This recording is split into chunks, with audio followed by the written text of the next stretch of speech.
Yay. Folks, what a treat. It seems we find ourselves in the company of the remarkable Veda Austin, who may or may not be an X-Man, certainly not an X-Man, but an X-woman. She has this is a remarkable woman, perhaps a novelty in human evolution. Sounds like I'm using hyperbole. Veda, introduce yourself. Tell us a little bit about yourself.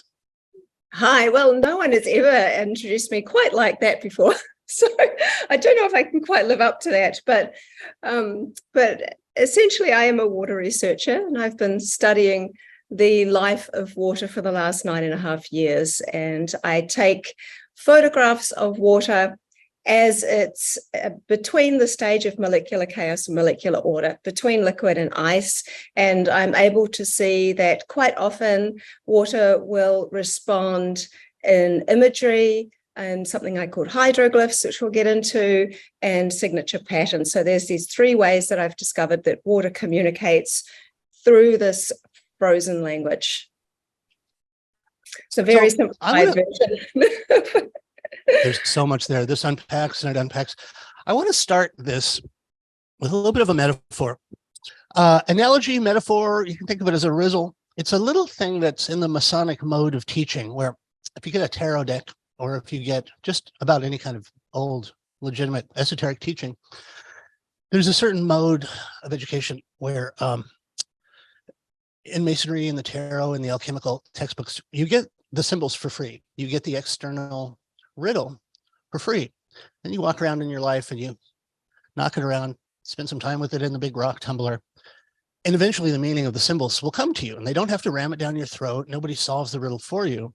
They just present you with these keys. And the nature of symbolism and the nature of riddles, this is like a pernicious virus that gets in your head and forces you. So here's the metaphor. You're driving in the country, and maybe it's night, maybe it's not. You're listening to the AM radio, it's one of your favorite songs, and the car goes into a tunnel, and you temporarily lose the signal from the radio. And it seems very bleak, and you're there all by yourself. And then, just unless some catastrophic car failure happens, you come out the other side of the tunnel, and the signal resumes. All right. So we're just going to leave that there. There's your little thing to tumble around while we're talking. Now, first thing I want to address is the idea of mitosis, that in biology, cells, for a reason that nobody understands, a single cell will become twice its size and then split into 2. It's a process called mitosis. I'm going through something very similar after the holidays. I'm twice as big as I am normally, and I'm waiting. It may happen on this podcast. I will literally split into 2 people of normal weight, and that may be good. All right. So anyway, there's this thing that happens that we all know, most of us in the Western world, when we were young, or if we've ever been around Christians, there's this ritual that comes from so long ago that nobody really remembers where it came from or why we do it. There's so many things in Western society that came from so long ago that we don't remember why they happened. And one of the things that I grew up with is, no matter how hungry we were, I had to stop in front of all this food on the table as a child, and we had to pray.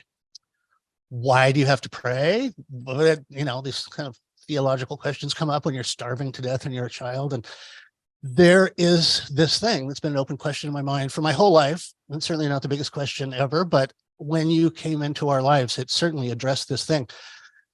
There is receptiveness. There's an idea that the food you're about to eat is receptive on some level, and that you can do this ritual to infuse your food in this way that makes it more nutritious or something. It's a hard nut to crack when you're a little kid, but as I got older, and as a result of watching your work, when we understand this thing that's either been hidden from us or we've just never noticed before, that water is receptive, it's conscious, and may be part of a much bigger, cooler metaphor that everything is receptive and conscious, the principle of animism, and that there's this unique, intimate relationship between our psyche, between the consciousness that's vibrated from us, and in the animistic model of the universe, this consciousness of all of these other things. It may well turn out, I would never have suspected this had we not run across your work, that water itself is a conscious medium. And suddenly the idea of praying to your food made sense after we came across some of your work. Mm-hmm. Yeah, well, I have thought about that question as well for a long time. And it's interesting because I've studied a lot of bodily fluids as well as water. And one of them has been saliva. And when you drink water, the first liquid within your body that water comes into contact with is your saliva. And your saliva holds all this information about you. And so I have seen that water picks up information from your conscious expression, from its surroundings. It communicates in so many intelligent ways that might seem utterly crazy to some people. But when you see the work, and I have some to show you, you start to understand why I'm so enthusiastic about what I'm seeing. But when I would, it's not very ladylike, but when I would spit into a petri dish after speaking, I was very mindful of what the last word I spoke was before spitting. And when you spit into a petri dish, it forms bubbles, and that's very normal. When you freeze it, those bubbles stay as bubbles.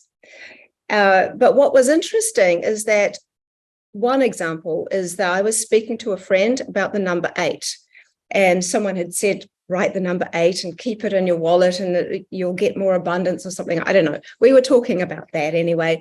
And so after we finished speaking, I thought, I'm just going to really focus in on that number. So the number 8 was the last word that I spoke before spitting into the petri dish. So I froze it, and when I photographed it afterwards, there was an 8 that was literally like it was branded, it was stamped onto the top of one of the bubbles. Now, to get some idea of how clear it was, some years ago, my friend and mentor, Dr. Gerald Pollack, he suggested that I do an online survey of my work. So he said, put a variety of your photographs of ice together and just simply write, what does this look like to you? So it's not a leading question. You're simply asking the question, what does this image look like to you? So I put this questionnaire together. I gave it to friends to circulate around social media. So no one knew it was coming from me. No one even knew what they were looking at. And so there were something around 297 people who filled out this survey. And what was interesting was that out of those 25 images, 85% of those nearly 300 people were able to identify the image that was relative to what the influence was prior to freezing. For example, if I thought of a hand, there was a hand in the ice, people could recognize it as a hand. But there were 3 images where 100% of the people recognized the image for what the influence was, and one of them was the number 8. Wow. So that brings it around to not only our conscious kind of thought waves and feeling waves impacting the food or the water that we're drinking, but also more about what environment, what welcoming committee do we want for that food or that water to be invited into. So if the last word you spoke holds the vibration that can be seen in these frozen realms where the unseen becomes seen, then it really brings into a very deep manifest of the power of intention, of prayer, of blessings, of gratitude prior to eating food. So then that becomes also this fluid welcoming committee. So when you're drinking water or you're about to eat food, one of the things I've observed with water is, there's many things, but a lot of people give tap water a really hard time. They're like, oh, tap water is dead, it's full of pollutants, it's gone through right angles, it's lost its structure, it's all of this, blah, blah, blah, blah, blah. But if you look at tap water from a different perspective, and after studying and observing water for so long, you can't overlook water in all of its glory, in all of its different states. So it might sound strange, but tap water is actually one of the most responsive waters. I'm not talking about it as as a water to drink. I'm not talking about it as giving you good health, these kinds of things. But what I'm saying is that when you understand the signature patterns of water, So tap water has a very disordered, specific structural look about it when you freeze it. Spring water tends to form these quite large hexagonal patterns. Rainwater looks kind of like a fanning pattern.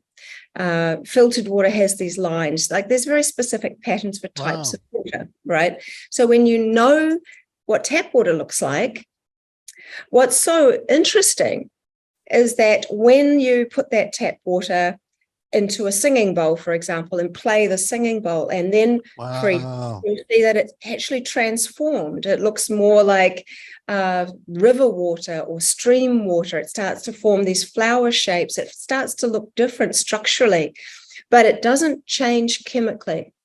So what we're seeing, specific to that analogy, is an energetic state of health. So with spring water, for example, if you take it straight from its source, it's like a baby. It's got this perfect, beautiful geometries. It's already glorious. And it does work if you're wanting to use intention or various inspiring influence with it. But tap water, it's so disordered. But when you see it respond, it's also so sensitive. So if you think about it in the same analogy as when I was young, I was really teased at school. I had a really rough time. Before I had braces, my teeth stuck out. People mistook me for a boy. I was a very unattractive child. and I got teased really badly at school. And I didn't have very many friends at all. And so I was just so wished that somebody would say something nice to me or just want to be my friend. And tap water is kind of like that. You know, we ignore it. We call it bad stuff. We always have to filter it. We always have to fix it. There's always something wrong with it. But it's so receptive to our intention. It's so receptive, just like someone who is like ignored, you know, in so many different experiments. Yeah, they've seen that even if you're loved or if you're hated, you're getting attention either way, but the ones that have been ignored are actually the worst results. So that's why being in solitary confinement in jail is such a punishment, because even horrible interactions are better than no interaction at all. Okay, go ahead. I'm sorry. I didn't mean to interrupt. No, that's a really interesting point. And I think it depends on where you're at. I have a friend who actually wrote a book about his spiritual awakening in prison. Wow. And how he had to deal with that world.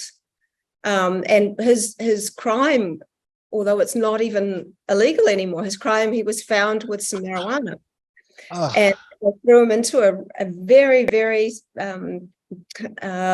serious prison, not just for, you know, it was bad. And so he had to deal with it somehow. And so for him, it was like either it was going to be a death of the body or it was going to be a death of the ego. And for him, it was a rebirth into, you know, a place where he had to be in solitary confinement for a while, and yet he was able to somehow use that. But I think it's extremely difficult for us, especially for children. I think for children, it's so difficult when you don't get attention. And so with water, I see a very interesting similar thing within tap water and this energetic state of health. It's kind of like an emotion. You can see that you make such a big difference. Even just taking a glass of tap water and holding it to your heart for 1 minute can make a massive structural change. So we're seeing that water shows you its gratitude. It shows you, oh my God, thank God I'm not being ignored. And I think that's one of the main reasons that the work that I do is coming through so powerfully for me and so many others that I've taught, because there is a need for the giver of life to be seen, to be felt, to be noticed. You know, there's this saying in Hindi, I'll say it in English, that life where there's no love for the giver of this life is no life at all. Wow. And so I feel like this is a beautiful, gentle reminder for us. There is something that this always reminds me of. How could we be in the presence of something like that and not know? What does it say about the curation and the artificial, if you own a shrub or a garden, any gardener will tell you this. If you own a shrub, you get some scissors, you can shape that shrub into any shape that you want. And it seems like there are people who feel like it's their job to shape society by pruning off certain ideas or certain people or certain traditions. And the older we get, the older society gets, the more corrupt and the more poisonous and broken our institutions are. And the more these things that were supposed to be there to serve us have become twisted to use them to subjugate us. And there's no greater tool against somebody than if you manipulate the past. If you manipulate someone's past, you manipulate their present, you manipulate their identity. It was a huge part of George Orwell's book that every day or every week, the newspapers would print articles that contradicted the things that they wrote the week before. And we never knew who our enemy was. And we never really understood what reality was because we've been fundamentally separated from this truth stream. Now, the yugas are this idea that depending on where we are in this wheel, as a Milky Way galaxy spins, the Earth goes through patches or stretches or maybe phases. No one really understands it, but there's, you could say as a simple example, like a electrical or magnetic dampening field. There's just certain places, like if you were a flower and you were out in a field somewhere and somebody had parked an old car over the top of you, your ambient conditions are going to keep you from getting sunlight and you're going to be stunted in your growth. And then maybe somebody's going to move the car one day and suddenly you're not used to it because you spent your whole life in the shadows. But suddenly if you're in the sun, you have this massive growth spurt that turns you into fundamentally a different thing. So this idea of the yugas is that as we go through these periods, and they're related to the ages, people say the age of Aquarius or the age of Taurus or the age of Pisces. And each one of these ages has its own very significant characteristics. One of the ones we just left is empire building through control of information. And the defining feature of the age of Aquarius is that it's a brand new paradigm based on unlimited personal access to information. So in my own case, there was this group of people, not even scientists, a bunch of humanitarian academics who presume to tell us about ancient Egypt and therefore to tell us about ourselves. How old is civilization? What were they up to back then? What could they do? What could people do?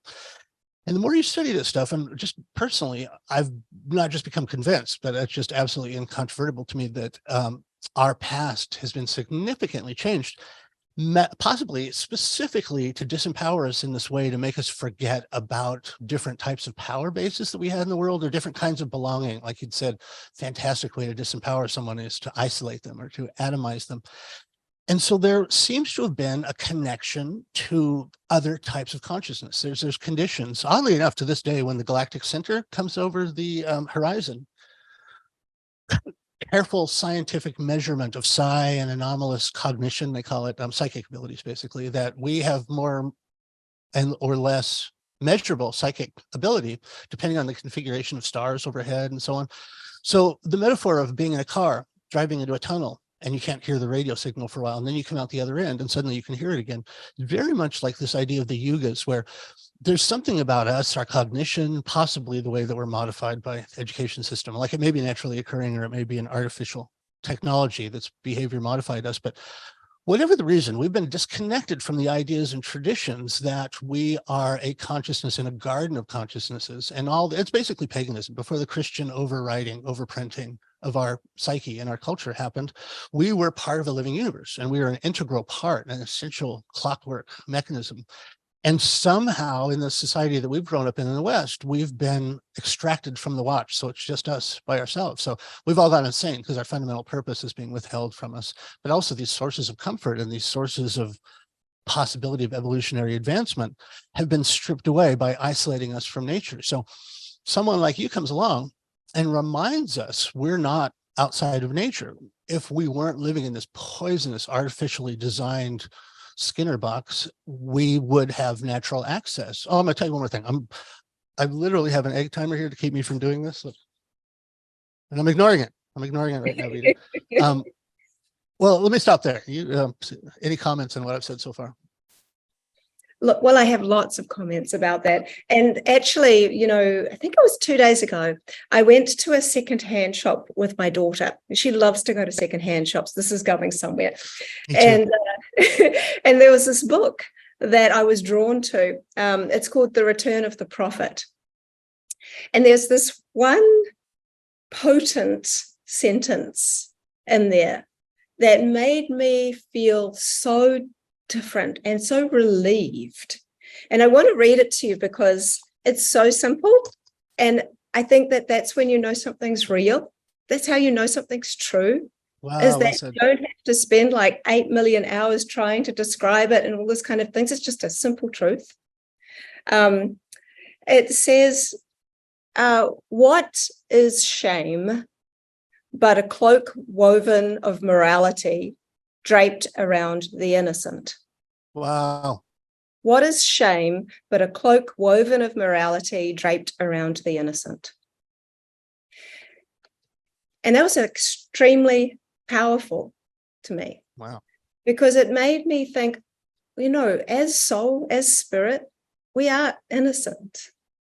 And as we grow, as we develop, we get more cynical of life. We get all these things because we understand life to be the way in which we perceive it. And so it's interesting because we kind of do put this cloak of what is right, what is wrong, what have I done wrong? I feel shame about this, or I feel like I'm not this enough or that enough or the other enough. But it literally is like this cloak that we're simply wearing. And it's been woven over the time that we remember in this life, forming the patterns and tapestries that we have draped around ourselves. But the essence of water and the essence of what it is to be a living vibrational spirit is so innocent. And it's, wow, for me, it was extremely powerful. And it's one of the reflections that water is showing me. Because I think, there's a few things you've said that I really want to get into, but one of the things with your analogy, going through the tunnel and then the frequency stops and then it comes out the other end. Well, we go through this tunnel on our way to Auckland, all the time with the children. And we do this thing where when we go through the tunnel, we always hold our breath to see how long we can hold our breath for to come out the other side. But one of the other things is that when I'm on my own, I'm always listening. I love music. And so I'm often listening to music. And I have this thing after having been in a very, very serious car accident 20 odd years ago, where I kind of have a lot of death days. And what I mean by that is I think, well, if this was the very last moment I have in this physical body, in this world right now, is this the song I want to be listening to if that happens? In those little moments, it's like, if this was my last moment, is this what I'd really want to be doing if I had a choice?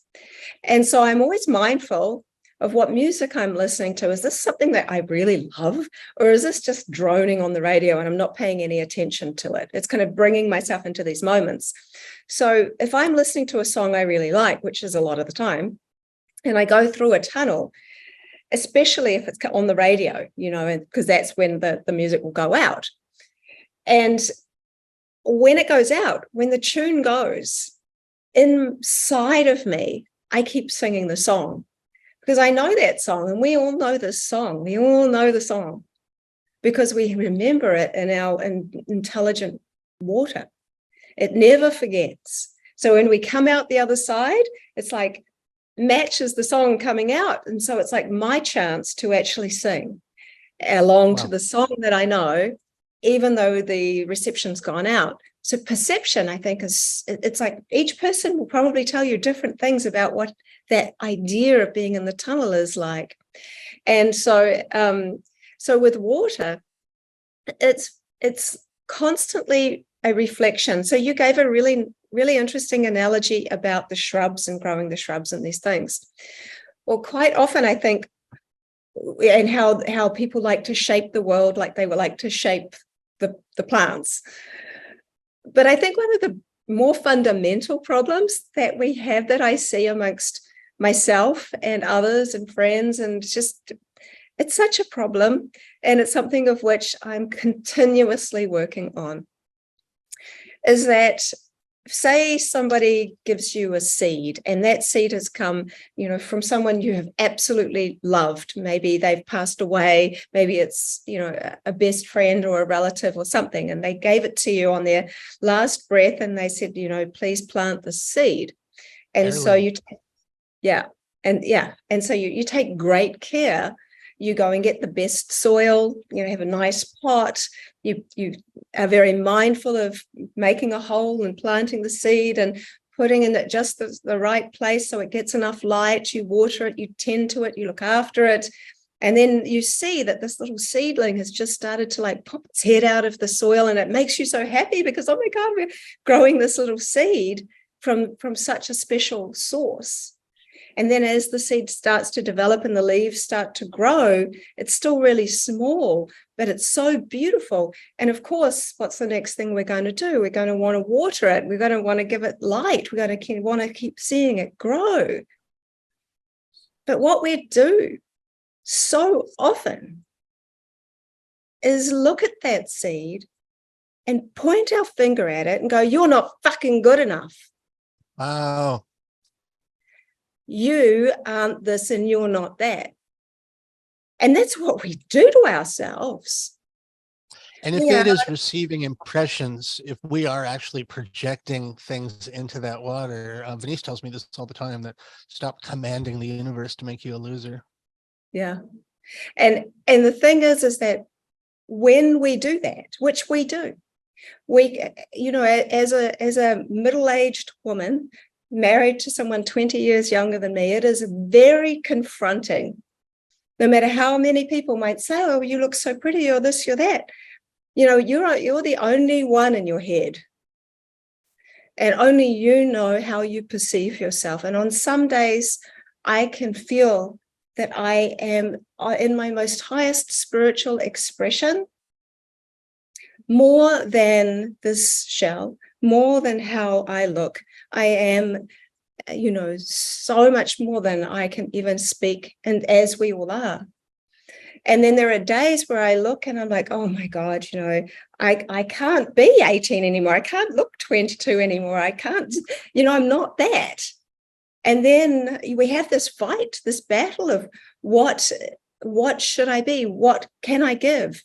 And then we project what that person deserves, which is completely and utterly wrong for me. Like I can't say what he wants based on what I think he deserves.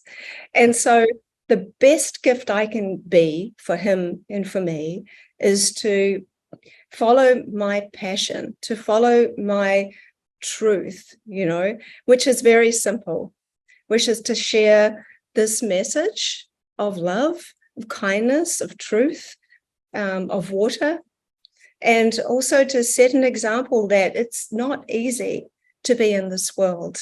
But at the same time, we have absolutely made a point of being here, whether we remember that or not. And we have something extremely special to offer the world, even if that is very simple. I mean, if that is looking after children, if that is smiling at somebody, if that is just being kind to yourself. And so within all of that, what I have found is that I don't ever want to speak to myself that way anymore. When I realized that I've started growing plants outside, I would never speak to my plants that way myself. And I always say to people, if you're feeling really, really negative about yourself, find a photo of you when you were 3 years old or a baby or 4 or something like that. Try speaking to yourself in that photo like you do to yourself now. What made it different? What's different? Isn't that beautiful? Whenever I get really mad at somebody, like sometimes, you're just on the subway or just somewhere and somebody does something and you get homicidally angry at them. I do anyway. You probably don't, but I get like my homicide switch is hardwired to my anger or slight perception of an insult. And I just go homicidal, and I don't actually, just in my mind. But I lost the thought. Must not have been that good. We've been drinking all weekend and I'm going to be losing my train of thought. quite a lot. No, that sounds like the words of an avatar. It sounds like you were sent here with a message. It's an extremely timely message. And just to fortify that point, there's a guy I love that I'm sure everyone loves, Guillermo del Toro. He's a filmmaker. And like 2 or 3 films ago, he made a film called The Shape of Water about this government facility that captured like a merman or some kind of aquatic creature. And Guillermo del Toro is so notorious for this amazing art direction, just beautiful, absolutely beautiful art direction and great character design and stuff. But he had this extremely insightful thing in the merman, the love interest in this film was a aquatic creature. And he had 2 sets of eyelids. One opened up and down, and the other one, this inner membrane, like this. Tell me why, tell folks why that's a significant story. I'm just trampling on your personal details. Do you even want to talk about this in public? I rarely talk about this, actually. But I did see that. We absolutely don't have to, Veda. If you don't want to talk about this, we absolutely don't have to talk about it. I mean, I don't make everyone twice as curious. I don't mind touching on it. I'm going to be sharing this in some detail in my masterclass, because we're talking all about these kinds of topics. But yeah, I was born with something called reticulating eyelids, whereby I had eyelids that came across my normal eye that went in like that. And one of the reasons that I don't like talking about it is because people are very cruel, and they go, oh my God, she's like one of those lizard people, and she's this and she's that and the other. It's like actually really, really horrible feeling, because when the first time I ever spoke about this at all to anybody publicly was with Venice, like a few years ago. And I'm still finding it kind of hard to talk about, but anyway. Can I just preface this by saying there's an amazing thing about biology. When you take an apple, a red apple, and you take the seeds out of that apple and you just plant the seeds, every seed will produce a different type of apple.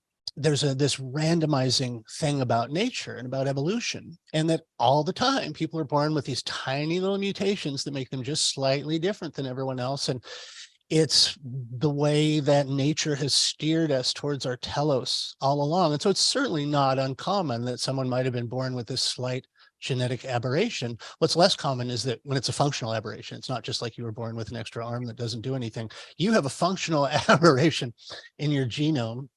I'm going to end up getting you in a government facility site being autopsied for the rest of your life. Let's downplay the fact that you're That's one of the reasons my mum decided to have them removed.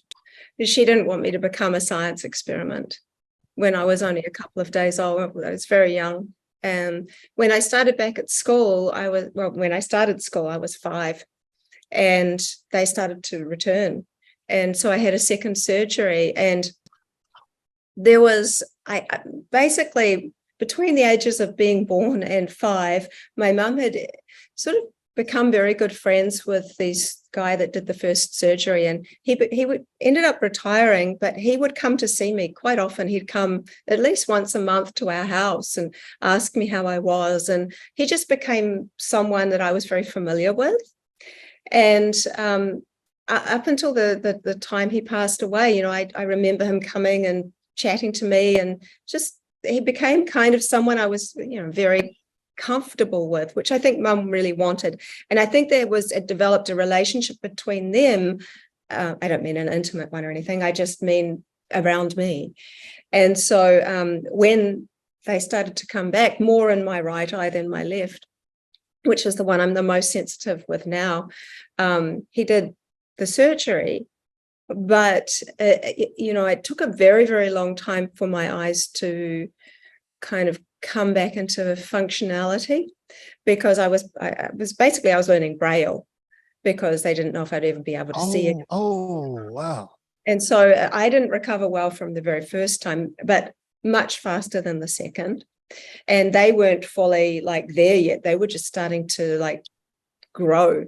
And so, and so that was a big part, because I remember having to go to school with these patches on my eyes, and and that was at the very, very end when my sight had started to come back. But I had to have a patch on my right eye for a long time because it didn't do well. And even now, it's very susceptible to light. So I went to the optometrist a few years ago because my eyes have hurt so much spending a lot of time in America.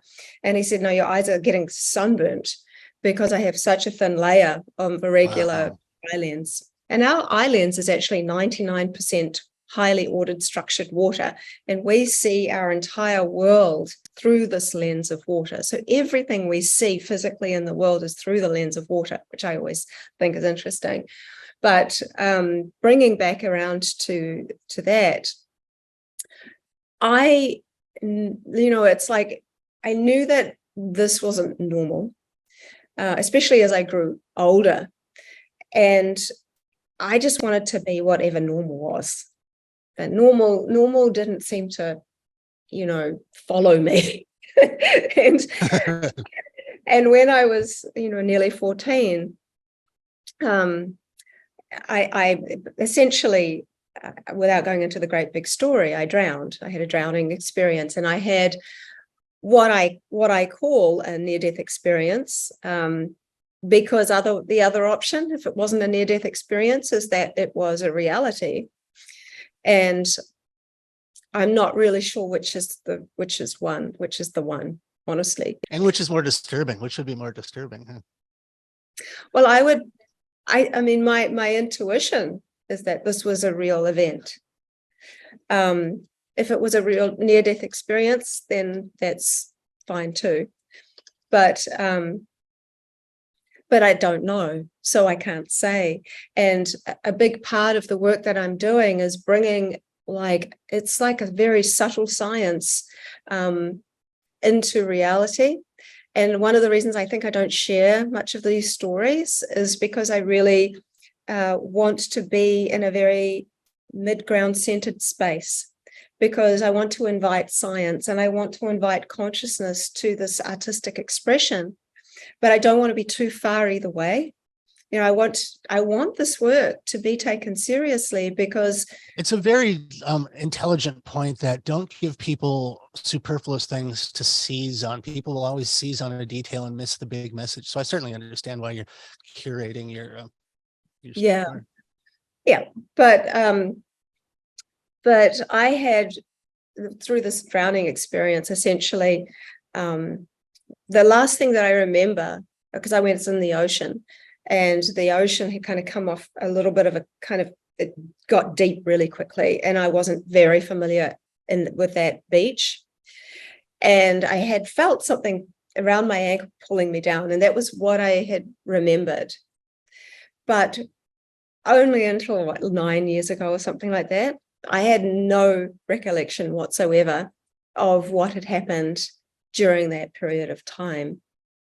And my body had been missing for 3 hours before they found me. So clearly I hadn't died for 3 hours, or I wouldn't be speaking to you at all. But something had happened, but no one knew what. And when they resuscitated me, and everyone was asking me, what happened? Where were you? They thought maybe I'd been hiding in some rocks and tried to swim back, and I drowned or whatever. There was all kinds of hypotheses, but I couldn't remember anything. And I really, really held on to the not remembering, because when this person suggested I do some kind of hypnosis to try to go back and remember, even and my friend was the person that did this session with me, and they recorded it as well, not on video, on audio, and I had said that was okay. So when I went in and I told the story, I woke up, even though they said, and now you're going to wake up and you're going to remember and it's going to be fine. And that's why I remember that they said that, because they not only told me, but I heard it in the recording. But I still had a blank. I couldn't remember even after being told I could. Wow. And so there was this blocked kind of the whole thing where I didn't want to remember. It was very interesting to me, because it's not that bad, but it's like there was a part of me that was just no. And so what I had said in the recording sounds crazy, but sometimes facts are stranger than fiction. And so all I can say about it is that it was probably a near-death experience, or in some shape, form, or way this actually happened. So I said that when I was pulled down into the ocean, I came face to face with a being in there that felt like a relative. Wow. I could see him because he had a bioluminescence around his face. And I could hear him because I could hear his thoughts. And I wasn't afraid of him, but I was drowning. And so I remember like looking at him, and he was looking at me, and he was like, "Why are you drowning?" Like there was this big question mark, like, "Why are you drowning? Why can't you see me?" Like he had eyes like I did. "Why can't you see me like I see you?" And one of the big differences that I talked about when we regressed even further back, when I was born, I said, with those lenses, it took away the veil, the thin veil that we have, Wow. this world.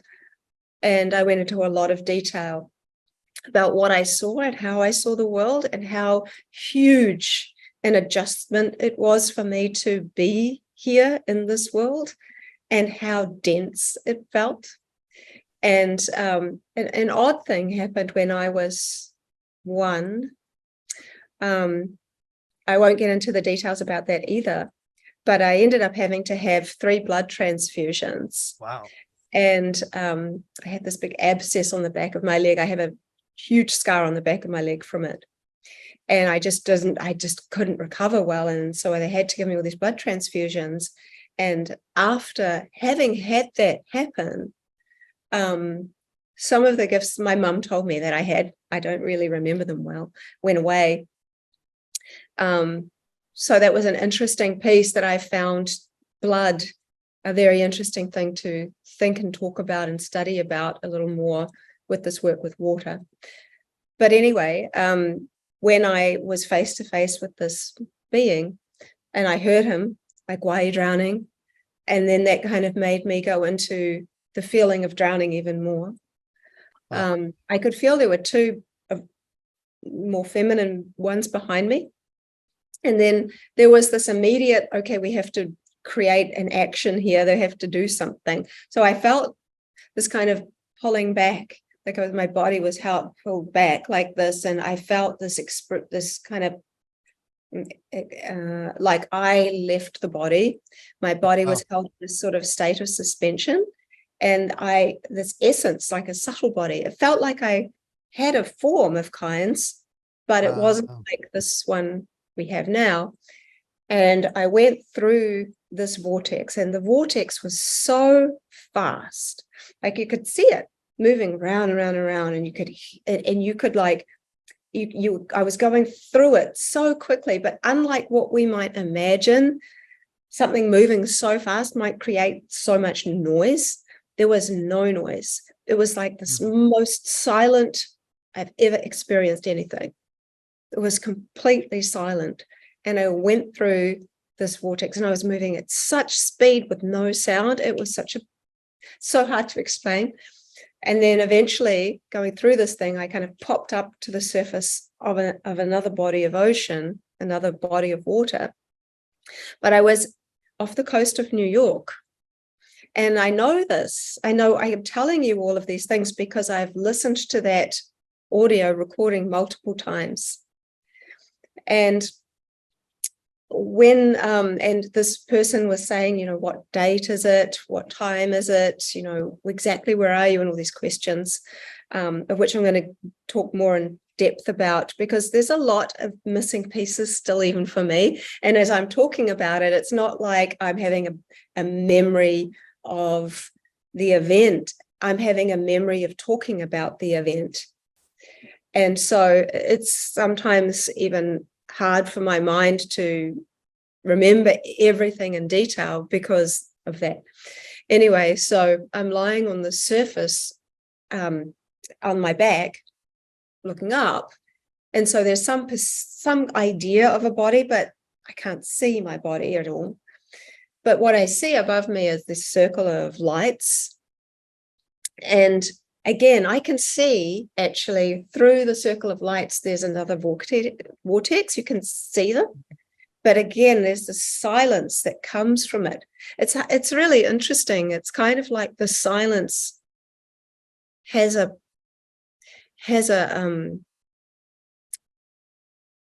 tunnel that comes, so you can see it. You imagine the vortex, you can see this kind of funnely tunnel thing, right? But the silence itself creates form and shape that comes outside of itself. So I can feel it starting to also pull me up. Wow. And I feel very comfortable. Like, this isn't scary, although it sounds kind of scary, but it's not scary. In fact, it's very welcoming and very beautiful. And I'm very surrendered in this time, because the essence of the feeling is within me still. So when I remember the feeling of it, the feeling is very sort of there still. The details, the mental details that I was being asked and stuff, they're not as clear, but the feeling is still there. Wow. And I remember feeling. Oh, by the way, can I just ask you something at this point? You know the symbol of the cornucopia, the Thanksgiving symbol? The cornucopia, the horn of plenty in Thanksgiving, is this horn. Oh, this is an American thing. Maybe this means nothing to you, but in American Thanksgiving, almost nobody actually does this on their table, but there's this thing called the cornucopia. And it was also called the horn of plenty back in pagan times. But it's supposed to symbolize that tunnel that you're talking about. And it's a tunnel that people experience when they're coming into incarnation. Sometimes it happens in ecstatic moments. And of course, that's the thing that's waiting there at the time of death to usher you on to the next thing, that thing. And you know about there's a whole other bunch of conversations that can come from that.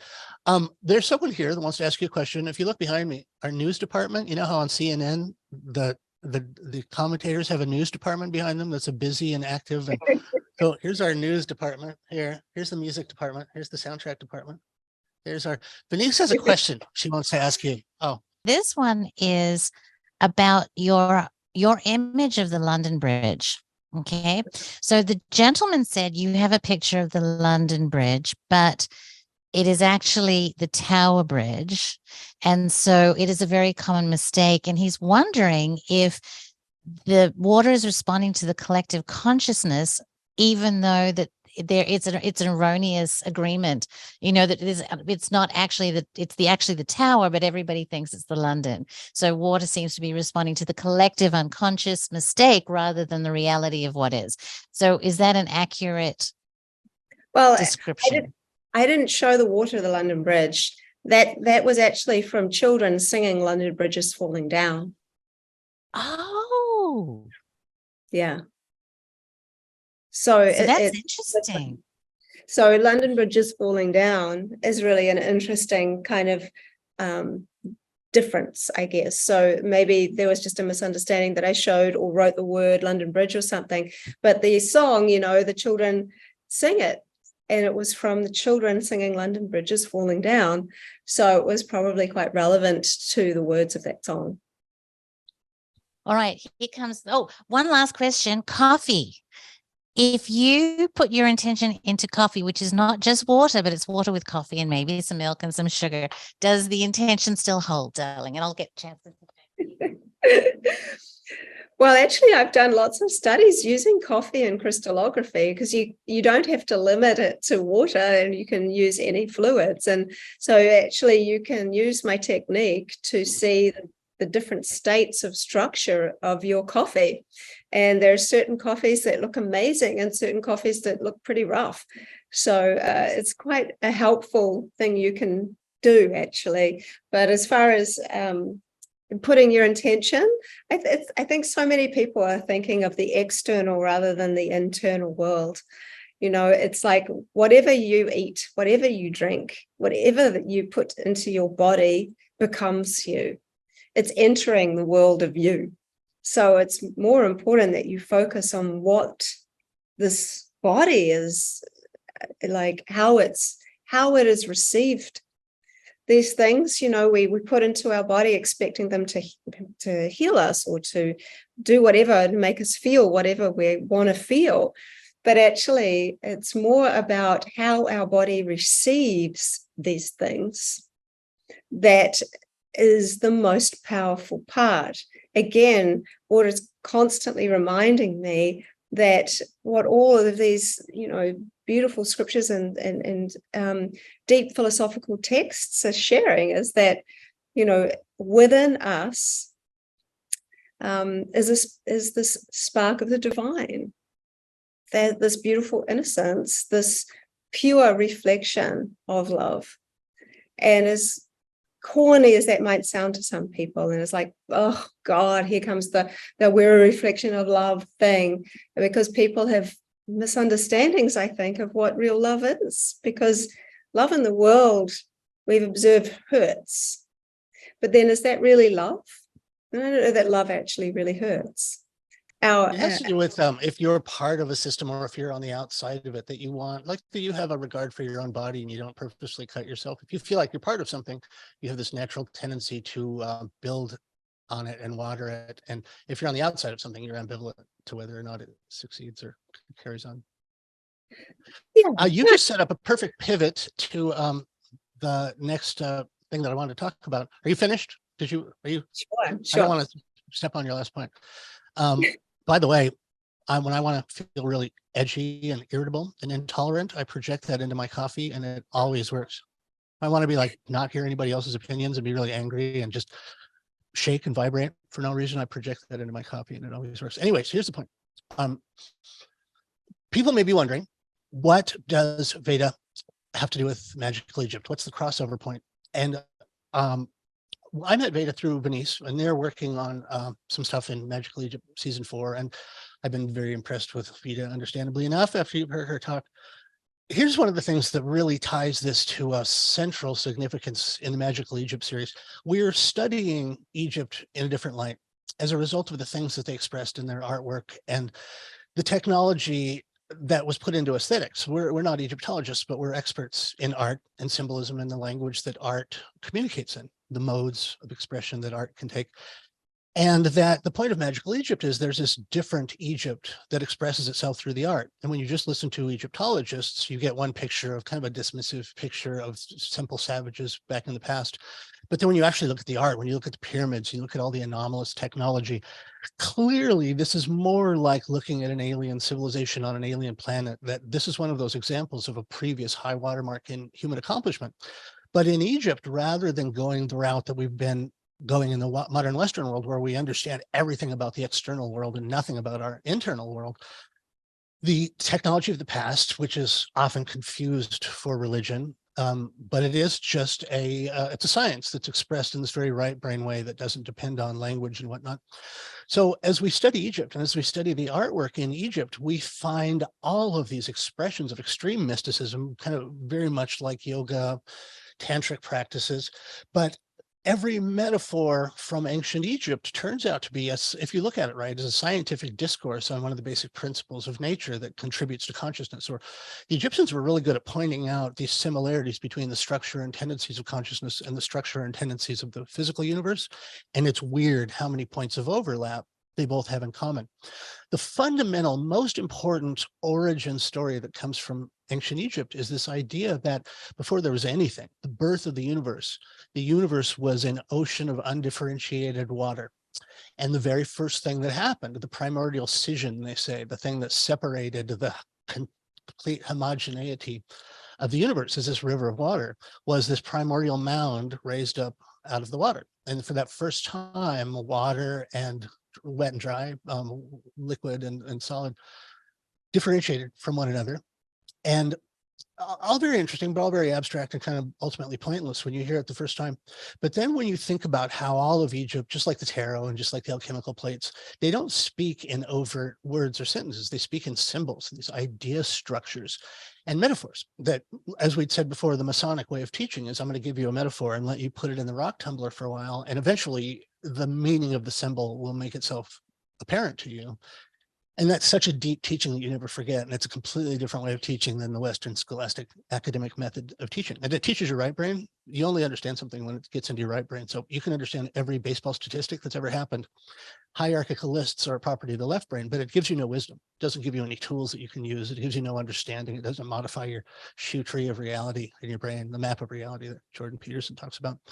So the very most fundamental thing that there was before matter even occurred was this primordial water. And in the tarot, in the alchemical plates, the symbol for water always represents the consciousness, sometimes the subconscious. The moon card, imaginary card, the moon card in the tarot is about the subconscious nature of water. And so from the very beginning, and it's not just Egypt, but the Vedic cultures, the Buddhist, ancient Asian, the Jomon, Japan, they all had this, first of all, they all used the same symbol for the symbols of consciousness, water, the nature of water. There's so many parallels you can draw from the properties of water and the properties of consciousness.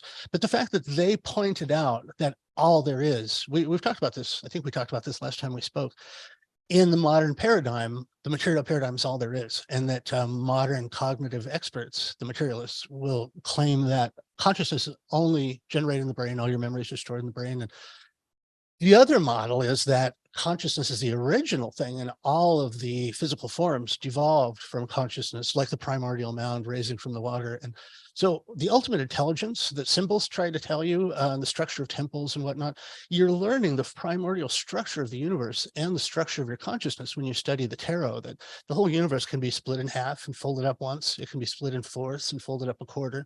It can be split in 8ths and 16ths and 32nds, 64ths.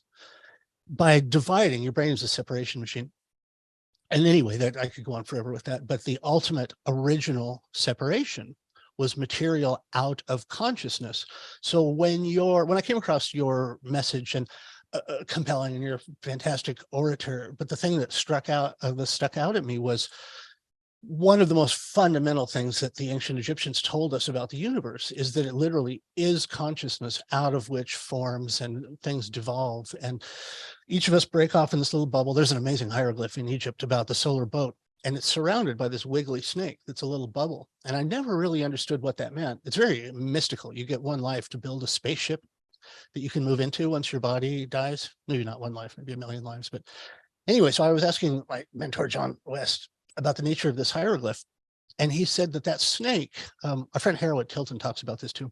The other use of a snake as a symbol is the boundary. Here's the boundary. When you see a snake in a circle, it means a bunch of things, biting its own tail and stuff. But one of the many meanings of the symbol is that it's the boundary. It's a boundary or a separation, like a bubble. And so you are this giant undifferentiated consciousness until you come into incarnation, at which point you get this little bubble of individual consciousness that the Egyptians depicted as a solar boat protected by Mehen, the protective snake. And that is your individual consciousness. And you walk around in your solar boat, which is the lower three-dimensional shadow of that is our physical body, which is perishable, and the boat is not once you sort it out. And so anyway, this is so fundamental to not just Egypt, but the Vedantas, the Asian traditions, that recognition of the bedrock of reality is actually conscious, is water, which is traditionally symbolized consciousness. And it's a fundamentally different way of looking at things. And it certainly takes the sting out of death when you know that you're returning to this big, beautiful, benevolent collective. And at some point, possibly of your own choosing, you can go out again and do the whole thing over again. But Egypt, as this textbook of esotericism, is unprecedented. And these books, these owner's manuals, these long lost owner's manuals that we've been prevented from seeing, they've been withdrawn from Western culture. They exist with slightly different art direction, but the same symbols, the exact same symbols. Tantric, Kundalini traditions, yogic, the Vedic traditions, the Buddhist traditions, they all have the same clusters of hieroglyphs. And it was like the time before we drove into the tunnel and lost the signal, everyone was aware of these truths. And then some physical or socially engineered thing happened to disconnect us from our informational birthright, our legacy, and our owner's manual. And for this period, ever since then, we've been living without a signal, and we've been trapped in this deep mountain with no way to connect to this ambient intelligence. And so your work is bringing to light, and it's reminding us of this thing that all of the ancients seem to know, that we are included in this mesh, this Indra's web of consciousness, rather than being outside of it the way our culture would have us believe. Yeah, there's so much you've said that I find really powerful and interesting. But I think that, water itself is a mirror. And one of the things I often say is that water is always in search of itself. Wow. Hence that Narcissus. You know the story of Narcissus staring at himself for the rest of time? Not in that way. I don't think it's meant to be in that way. But I think it's in the sense that, as people, as beings, even around the world, there's all different life forms. There is this essence of searching for people or something that loves us. And so we see, that's why I think there's such a powerful connection between people when they stare into each other's eyes for long enough. You are literally looking into this fluid of the eyes. And if eyes are the windows to the soul, then tears are an expression of spirit. And so you kind of start thinking about water in search of itself. And one of the things that, an example is that whenever we are looking for life on other planets, we're always in search of water. Again, where's water in search of itself? When you just observe anything in nature, there is a connection to something else. Like right now, I'm looking at a tree moving in the wind outside, and there's a lot of different leaves on the tree. They're all connected to the tree. My conscious expression is observing the tree. So there is this idea of the observer.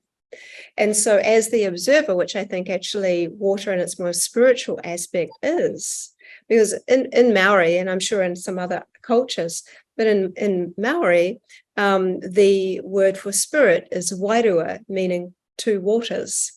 And I think it's the physical waters and the spiritual waters.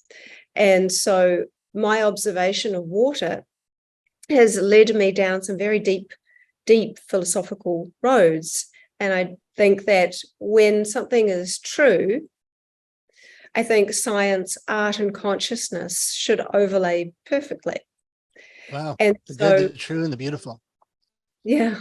And so with water in this kind of observation of itself, someone once said to me, what if water is expressing its consciousness through us and every living thing on this planet to observe itself from every different perspective? Yeah, I've always said, well, I thought we were the taste buds of the universe, but that's a brilliant point you've just made. Yeah, I like that analogy too. So with that concept, our kind of expression, it's very interesting because one of the things that I've observed, because people ask me, is water conscious or is our consciousness impacting the water? And certainly in the very early stages of my work, when I began this, for anyone that's interested, you can look on my website or whatever, see my art. I'm more than happy to show you. And it's not my art. This is really water's expression. So I'm simply taking the photographs. So I think that's an important thing to remember, because people say, well, it's your work. Well, I'm kind of the medium for this life force. You're the Colonel Tom Parker, and water is your Elvis. You're the person bringing this message to the world. You know that reference, Colonel Tom? Elvis Presley had a really tyrannical manager, but he was necessary to bring Elvis to the world. That was a stupid analogy. I'm sorry. It's okay. Well, however it is, I'm here doing the work, and it is a passion. So for me, being able to, it's just to reach people in a new way. So within the work, teaching people how to do this, teaching people how to see this crystallography that I'm so excited about, seeing that water can design in this intelligent manner and communicate through these hydroglyphs. So I think one of our really lovely overlays with Magical Egypt and hydroglyphs is that essentially a hydroglyph is an ice symbol that is repeatable and is relative to a concept. So the kind of hieroglyphs of today are emojis. So the young people of today, they can have entire conversations using emojis. There is no need for a written language. They literally can use pictures. So we know very well how to understand and read pictures. So this work with water, though, is this idea of these hydroglyphs. They evolved out of my son being very concerned about something.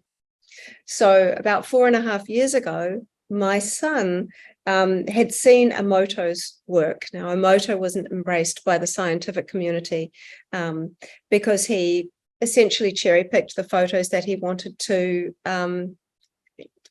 to display what he was trying to say, which didn't make his work any less important.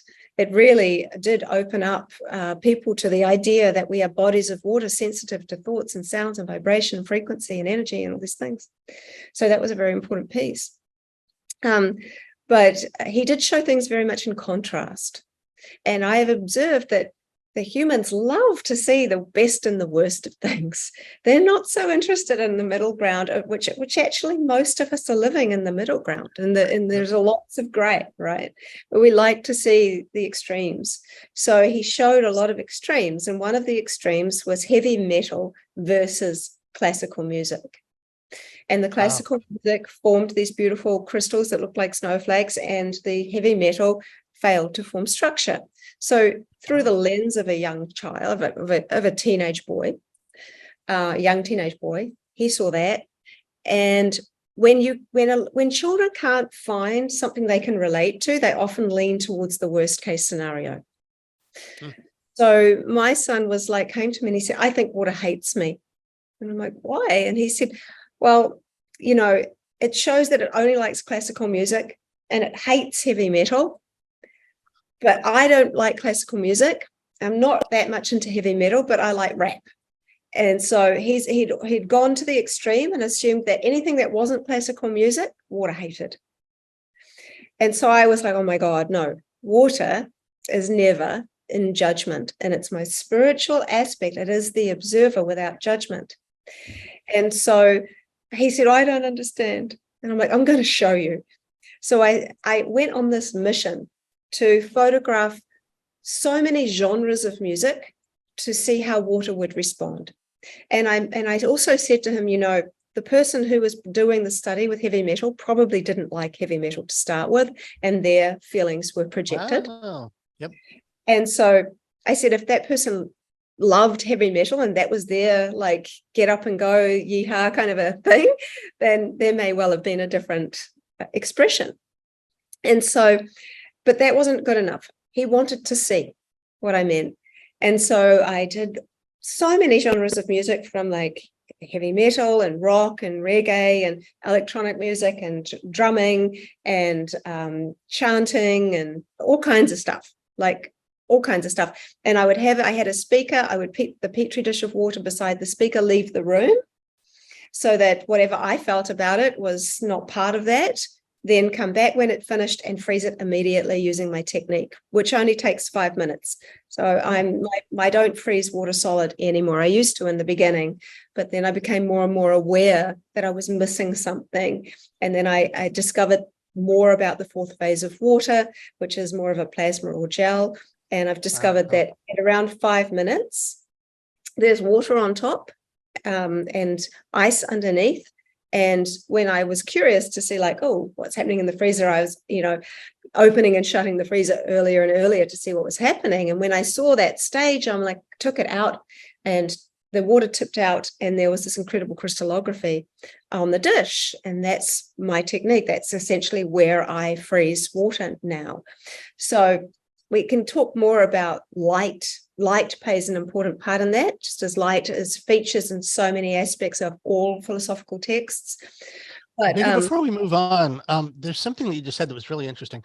One of the most significant studies about consciousness keeps getting repeated all the way back from when, well, even way before this, but Goethe and Mavro Madison, other people have found this special zone or property or like a doorway out of normal consciousness in the hypnagogic state. And there's something about, like, if you paint and you're an artist or a photographer, when the sun's going down, there's something called golden hour, where the caliber, the quality of the light, just in this special few minutes, the transition from light to dark is a special magical area. In hypnagogia, when you were in this state that was the neither, you're neither awake or you're neither asleep, these special things would happen, this kind of amplified consciousness. And some of the things about consciousness that we forgot about happened during this hypnagogic state. You're measuring hypnagogic water. You're measuring water in the transitory state from liquid to solid. So that was, I never knew that you don't let it get all the way crystallized, that you're keeping it in a hypnagogic, I'm sure there's a different word in physics for this, but that's a really interesting point. Well, someone else who's working alongside me, he works in the area of the quantum physics. And so one of the interesting ways that I tell people how they know they've got the right amount of water in their dish, I say, well, when you tip the dish, there's 3/4 of the dish should be empty and 1/4 should have the water in it. And so even those measurements meant something within his realm. So it's interesting. The more I hear and get feedback from people around this stage that I take the water out at, it's very, very interesting. It seems more and more potent. But it's a very, very powerful stage, and that's why I call it the stage of creation. Because I was talking to this woman, it's an Indigenous woman, it's some years ago now, and she shared something like that, gave me one of those aha moments. And I shared this actually at the last water conference in Germany, where I was the last speaker invited there by Jerry Pollack. And I spoke at the banquet, and I was speaking to biologists and scientists and physicists and all of this. And I was a little nervous to share this because, it's outside the realm of that. But why I'm glad I did, because I saw them all have one of those aha moments like I did. So what she said is that she said she could speak to bees, and she had watched their hives for long periods of time. And she said that eventually a bee came out and it communicated to her and said, please, we don't mind you looking at our hive, but don't look at it for too long, because your conscious expression is putting too much light in our hive, and we need it to be darker.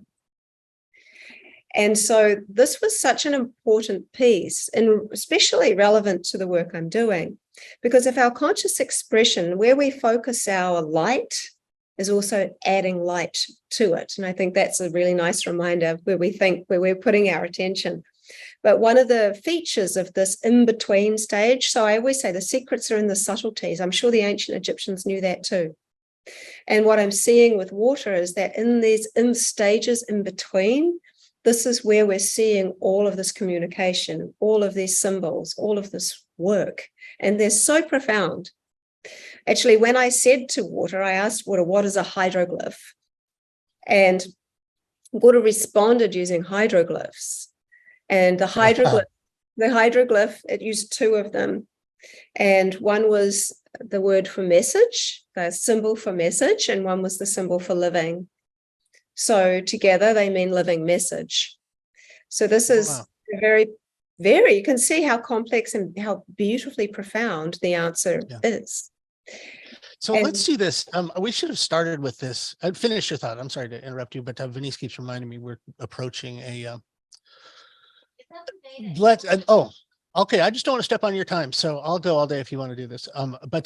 If we should have done this at the beginning. Could you show some of the pictures? We could talk about this all day long, but until you see these pictures, how eerie this is. This is the voice of water. Sure. Yeah. I've got something here to share. So let me go. So this is the very first photo I ever took of water. And it has launched 37,000 photos of water responding in a very intelligent way. So essentially, when I first began this work, I really wanted to see if water could really have memory of any kind. And so I had some beautiful spring water, and I had a glass petri dish. So I thought I would project a thought into the water and then freeze it in my regular freezer and just see what happened out of curiosity. So essentially, that's exactly what I did. But when I was holding my Petri dish of water, I noticed that there was some fluff floating around in the dish. And so I was like, oh my God. So I put my hand in to take out the fluff, consciously thinking, I wonder if my hand will have any impact on the water's quote unquote memory, because I didn't know if that was a real thing or even if that's the right word to use. So I thought, oh, that thought will be enough. So I put it in the freezer with the peas and broccoli and everything. And I forgot about it. I totally let it freeze solid. And then I came back to it thinking, oh, I should check on that sample. And I took it out of the freezer. I held it up to the light and I took this photo on my iPhone. So this is macroscopically huge. I take all of my photos on my iPhone where you can see them with your naked eye. Some of them are the size of the Petri dishes. My Petri dishes are 10 centimeters in diameter. So they're about the size of my hand. And this picture took up half of the Petri dish. So they can vary in size and these kinds of things. But when I saw this, I was kind of creeped out and shocked at the same time because I wasn't expecting to see something so clear in the ice. And I went to my son and I said, hey, Rama, what does this look like to you? Because he didn't know what I'd done. And he said, it looks like an X-ray of a hand, Mum. And I'm like, it really did.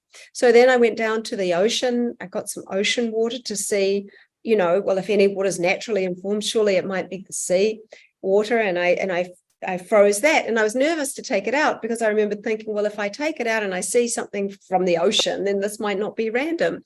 And the picture that I saw, I don't think it's here. I think it's in some other ones I've done. Yeah, it's not there. But essentially, I saw this image of a fish and its gills and eye and shape and fins. And then my freezer became my most used household appliance. But that was when I would completely freeze water solid. And I still got imagery, which was pretty amazing like this. But after about a year of doing that, I really felt like I was missing something. And that's where I started investigating the more the stages of freezing and really discovered my technique that I call collective molecular photography. Kind of because the water molecules seem to be working in a collective manner, kind of like pixels do for a photograph. So these are just some examples of my work. And I think I shared some of these with you the other day. So, so you can see, for example, up here, I gave someone who was pregnant some water to drink and I froze the rest of it. And I asked her to think about her baby. And you can see I've outlined the little baby. Wow. Very, very similar to the stage of pregnancy she was at. And below it, I froze some water from a dog bowl where a Schnauzer dog had been drinking from. And you can see it kind of created almost an etching of the dog. Each one has its own story. Sorry, there we go, cleared up. So this is just some more examples of the work. And often the influence is a photo or a thought or even media. So my children play with this a lot. Children are fantastic at this work because they're not nearly as cynical as adults are. And they're very open-minded.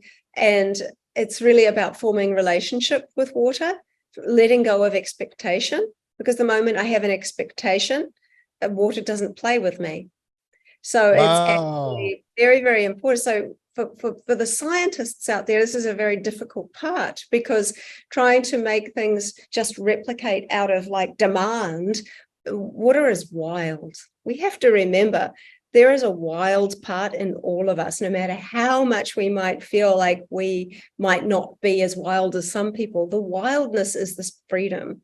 Water is always in the desire to flow. And so it's a very important piece. But anyway, so my children often will watch movies with a Petri dish of water beside them on the couch, and then we'll freeze it. So that's what happened with the Batman one there. And just hear a few. And so sometimes you'll see different colors coming through. And often that's mostly 99% of the time that's because of the background colors, because it's only about 1 millimeter to 2 millimeters of ice. It's very, very thin, the stage of freezing. But I used to go into schools. I'm going to be doing it again next year, teaching this to children. We do a mix of science, art projects with the kids, between 8 and 12 years old. And one of the things I would suggest they do if they wanted to was to add a few little drops of food coloring to make it just more of an art project. So the one here is purple because there was a drop of purple in that. So is your kit commercially available? Is this something that people can buy for their kids? Well, you know, a lot of the people that are learning my technique, just teaching their children. So I sometimes offer, like was about a month ago, I guess, there was a lady that's homeschooling. She got all the homeschooling kids to come, and I was on the big screen teaching my technique privately. Cool. It was really fun to be able to do that. And so I'm always open to things like that for people. So interesting that the kids, like just what you said, I have this ongoing theory that one of the main reasons for organized education is to make you forget all of these things that you were born knowing how to do. And so I can certainly see why children would be an unpolluted, unpolluted neutral observers. One of the things I say to the children is, if your skin was invisible and your organs were see-through, what would you look like, and how would you recognize your parents? Wow. And I think it's really important because immediately the children realize that we are this fluid system, because they go into, we look like streams, we look like waterfalls, we look like rivers, we look like tributaries. One child said once, and I'll never forget it, he said, I'd look like a brain-shaped cloud with electrical rain raining down in the shape of a person. I'm like, whoa. That's awesome. That's a young Salvador Dali. Oh, that's a surrealist concept. That's beautiful. I'm going to make an animation of that, I think. Yeah, it was really incredible, because what he was saying was not just that we're water, but that we're electrical beings too. And that's an important piece in this area of light. So, we have these images here. And then I wanted to see whether, because I'm always looking in the freezing aspect, I'm like, what about boiling water? So this is, I don't think I've ever shared this picture actually on any podcasts. I share it in my last masterclass, but it was interesting because I was like hovering over the saucepan, taking photos, trying not to like let my phone like fog up. Sometimes I laugh, think how crazy I must look doing these things, but I never really know what I'm going to get, because in boiling water, it's moving so fast. You have to go back to the photos to really see if you've got anything. But what was interesting was I kind of got this dancer and I got this skull, and I got them both, which was really interesting, that you could get anything that looked kind of like something in boiling water. But when you think about it, of course, if you slow everything down, there's actually purpose for everything even in the boiling, even in this, there is purpose and form and shape, and all of these things. Sometimes they're just it's the speed they move at. We just can't really see what's going on there. So it was quite a fun thing to do. This is my freezing technique. So I talk about how water communicates in 3 ways. So you can see on the number 1, there's some kind of examples of what signature patterns look like. And I think that's really helpful. So you can see that tap water has a specific look. So I'll just move myself over to here. So down here is tap water. Up here is spring water. Here is rainwater. Here is filtered water. So they have these very specific looks about them. Now, here is the artistic expression that most people know me for. But what's nice is that a lot of these are not mine. So since I've been teaching people, it's been wonderful, because I think I have around about 600 people in this private Facebook group actively sharing their work using my technique. And so these are mine. This is John's, this friend of mine, John, that kind of works alongside me doing incredible work. I don't think I can zoom in on it, but it's actually on my Instagram page and Facebook page. This is a lovely lady who got this incredible duck. And this one's mine. And this was a friend who overfroze it, but still got a really, really cool apple in there. And this was one of mine, which you can just see the complexity in that is really quite extraordinary. So each one has a story. And I wanted to see whether water could capture the features of people's faces. So I did a whole bunch of things where I put a petri dish of water on top of a photo for 30 seconds. That means it's not too long and not too short. It's a protocol I give to people. But more and more now, I realize that water kind of knows what I'm going to ask it before I even do. So I ask less and less and less. It's almost like water is starting to lead me into a more telepathic communication. And I think that the more we work with water, the less we need to do, the less we need to speak. The communication is instantaneous. And so then over here, we have 64 examples for each one of the energy of a word. So water doesn't read words. So for example, I might write a word on a piece of paper, put my petri dish of water on top of it for 30 seconds, remove it, freeze it using my short-term method of crystallography, take it out, tip the water away, and photograph it. So once I've done that, what we're seeing is an image relative to the word. So water is not reading words, but it's reading the energy of words. So when it freezes, it's actually what we're seeing is an energy frozen in ice in shape. So it goes from formless to form. It goes from, and even the word in form, it's suggesting that there is water, that is the information has been crystallized. So this is a very important piece. And this is where the science community is very interested, because hydroglyphs, unlike the art, and I always say that art is the heart of water, and unlike the signature patterns, hydroglyphs essentially are symbols and ice that have and share conceptual meanings.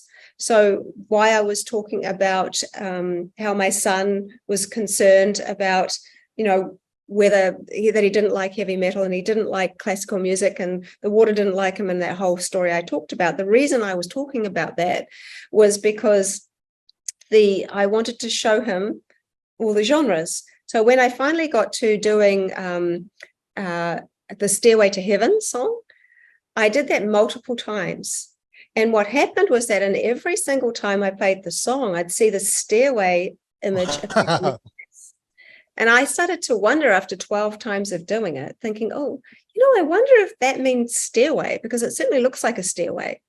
So I wrote the word stairway and I did the protocol I just told you, and I saw the same symbol and I did it again and again. And over the course of a couple of months, I did it 50 times and I kept seeing the symbol. And what was interesting is then I got to this point where like 50 was a non-random number. So I'm like, I actually think that means stairway, or the energy of stairway. So then I thought, well, relative to the song, like, what does it mean? So I was thinking, well, it kind of means to climb up. So I wrote the words climb up and I got the same symbol and I did that again 50 times. So I have only 36 hydroglyphs over the course of taken me 4.5 years. But when you consider each one has layers of meaning, and you have to see if it is an actual layer of meaning by testing it 50 times. The fact that water can repeat at all in imagery is remarkable, because it's been one of the things that science has turned its back away from water, is because it doesn't tend to repeat perfectly. But actually what we're seeing here is that it can, and that it does. Even in signature patterns, you can see very similar patterns, but hydroglyphs, and I think I have a bigger version of them further down the track in this presentation, are recognizable, they're repeatable, and when you see all 64 together, you realize that they're not random. And then you go into, well, how do we read them? And that's where I feel like in the movie Arrival, where those kind of aliens have come and then they like weird. I was going to bring this up to you. I've just been sitting here waiting to bring up Arrival. Good on you. Go. Yeah, and then the lady's trying to decipher the meaning of these symbols. So that's kind of what I feel like I'm doing. It's one of the reasons. Learning that, what I loved about I'm sorry to interrupt you. You hit a hot button of mine. By learning the language of the aliens it changed your brain so that you didn't participate in linear time anymore. And literally the language you spoke restructured your brain so you had a different relationship to time. And so I wonder if, first of all, if the language we speak now is the thing that disempowers us because there's no words for the intangibles, so we can't access them if we don't have words for them. There's a great Laurie Anderson song called "Language is a Virus" based on a William Burroughs story. Anyway, go ahead. You're right on something that I'm very interested in. Sorry to interrupt. No, not at all. No, it's fascinating. So although I can't zoom in on them, the words we've got up here are imagination. Here, this is the star is imagination, and I've likened them to things in nature because I think we can learn a lot from the symbols that what they look like in nature, what nature naturally creates. I think there's a lot of things we can learn from that. So we've got, and it's interesting because money in abundance, I shared my list of hydroglyphs on one of my social media pages, and someone came back with, well, if water is so ancient and so and this and that and the other and benevolent or whatever, then why does it even want to even talk about money? Money is the root of all evil and blah, blah, blah. And I said, if this is a language, and this is a language that is being given to us now to understand, we can't pick and choose the words we think are good or the words we think are bad. And actually, the symbol of the circle is one of our most ancient symbols. And it's interesting because water has chosen to decide to make this kind of three-dimensional coin. And if you see them closely, you can see that it looks just like a coin. And so we've been flicking coins into wishing wells for so long. Wow. And we don't even think about this fact that we've been doing this, or we do it and we don't even think about why we do it hardly anymore. I mean, they make something like $3.5 million a year from one of the fountains in Italy where people have been flicking coins. So we do this and we don't think about the relationship that the coin might have with water. Abundance. Wow. The meaning abundance doesn't necessarily have to do anything with money. And then it kind of suggests, well, how do you read this? It was like, what is my own self-worth? What is my relationship with the energy of money? And so, it's much, much deeper than we might originally think with this linear way we've been taught to think through language, English language. But then you go into change, which is this one over here. And that also means winter, which is interesting. And it continues on. So the hydroglyphs really, I think, is the area I'm very, very interested on focusing on, especially in the reading of them. What's exciting to me is this: I've got this young kind of genius working alongside me in the areas of maths and quantum physics, and he's super excited about the symbology of the symbols because he can relate them to maths. And then, of course he can, because anything that is true really has to kind of fall into these natural, the naturalness of what it is to kind of be life. We're talking a lot about life, and what I see with these symbols is that the word for living, its layer of meaning is also death. And I discovered that because this man reached out to me and he said he'd been only given a few months to live. And could I please see what death looked like? And I already had the symbol for living. It's the most common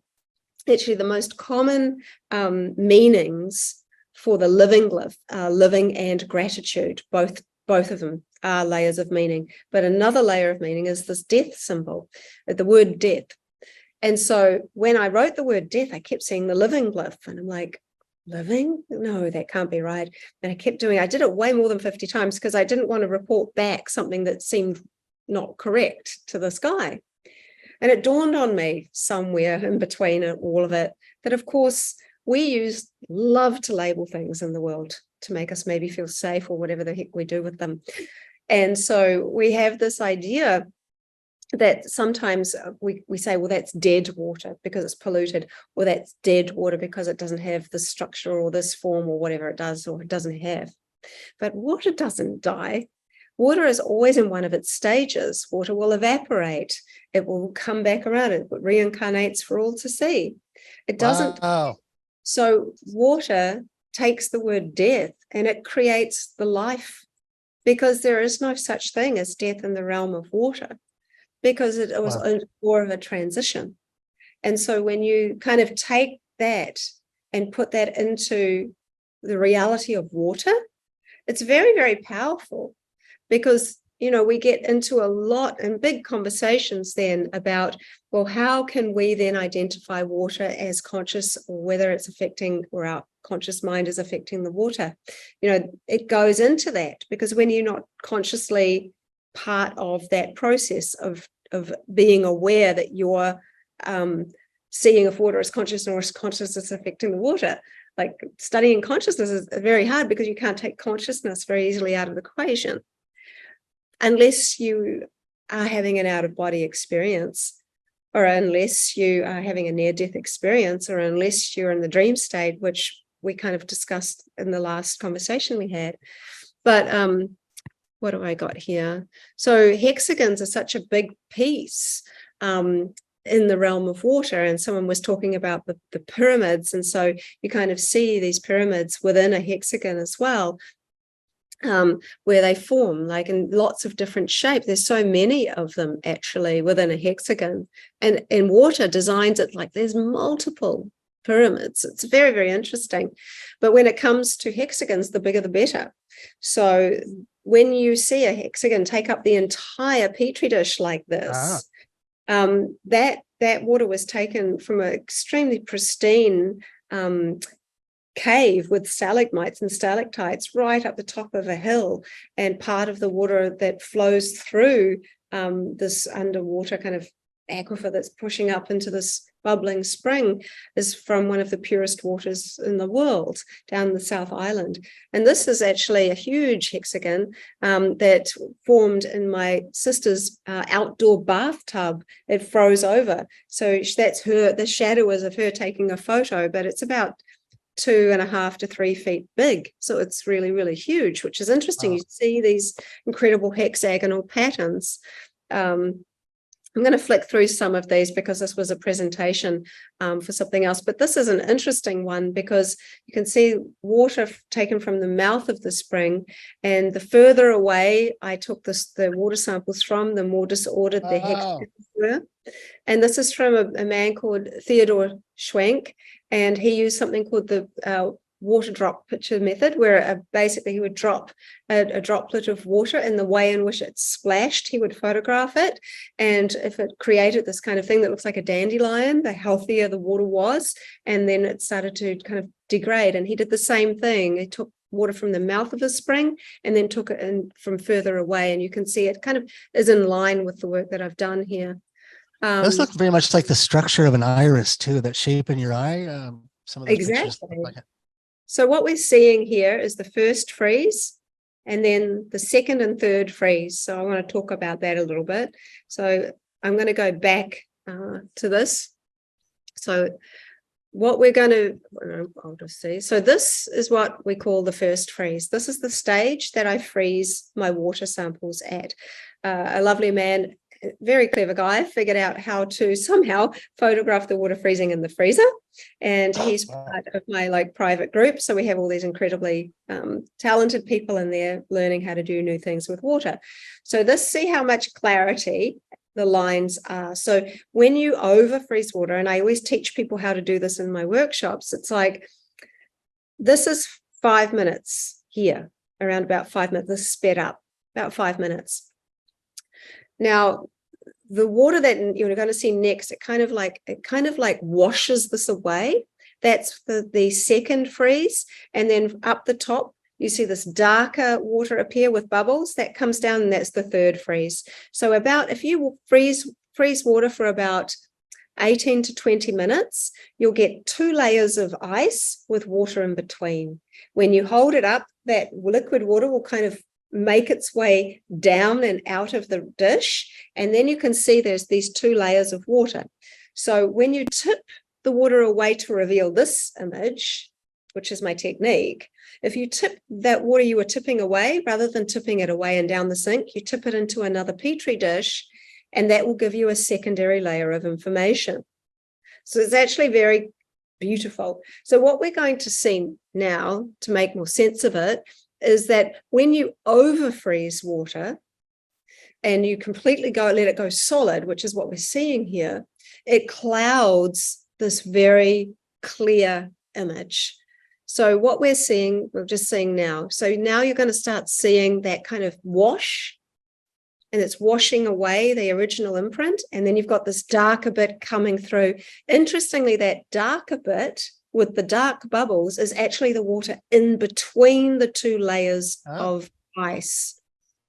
And it starts to freeze, and then you start to see this kind of little crack in the bottom at the end. And that looks completely different than this. Then I've gone past too far. Anyway, somehow I managed to go way forward into that. I don't know how I did that. It was pretty amazing. But it looks way different than this, as you can see. So that's kind of like 3-dimensional, but that's only on a piece of ice about 1 millimeter thick, Wow. which is really incredible. So here's the tap water, and here it is after it's had intention put to it. So you can see it started to look completely different. And so this is what I'm talking about, is water's kind of energetic state of health. We discussed that. This is kind of like somebody who's unwell, and then somebody comes and gives them a hug, or gives them like a nice cup of tea, or says something nice to them. It makes them feel happier. Well, this is what happiness looks like when it's frozen with water. So a lot of people are assuming that because tap water has heavy metals in it and it's got various things in it, it means that the signal is not able to work. But actually what we're working with here is a life force energy. That's so different than all the external stuff we put towards it. And I think that it comes into the fact that water is showing us and empowering us, showing us actually how quickly things can change, how so sensitive we are that we can. And I think it's water's natural tendency to want to upgrade. I think it's actually a very important aspect to water, is that water won't communicate in any of these intelligent ways if I am frustrated or angry. It simply won't design. That's not because it's in judgment of me. It's simply because it doesn't connect to that frequency.